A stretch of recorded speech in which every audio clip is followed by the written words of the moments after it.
This food distribution firm supplies buyers across the Highlands, but the cost of transporting its products by road is soaring.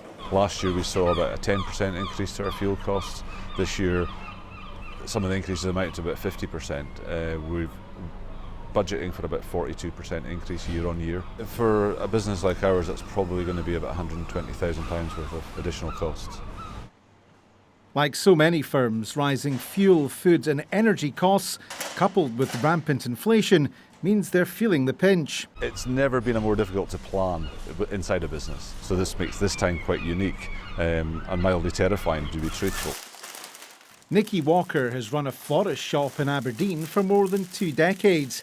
She says they're facing a perfect storm post-COVID, with Brexit and the cost of living crisis now forcing them to rethink the way they work. We try and promote collection as much as possible. We've got an online service and that's been a big change for us. More people are definitely ordering online. Fuel prices going up, the cost of flowers has gone up, the cost of running the business has gone up, everything has increased. So unfortunately we've just got to take that on the chin. We've just had to absorb that brunt of the fuel cost and the flour cost. We can't absorb everything, but we're trying our best too. It's often bad news for the customer, with most firms having to pass on their additional costs. Hairstylist Mariam Campbell says raising prices is the only way she's been able to keep afloat. Now we've opened back and people are starting to come back in.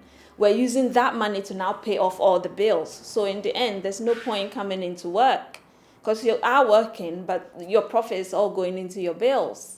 It makes no sense at all. I had to increase prices, of course, because that's the only way I can keep the business going. And most of them, I would say, do understand it.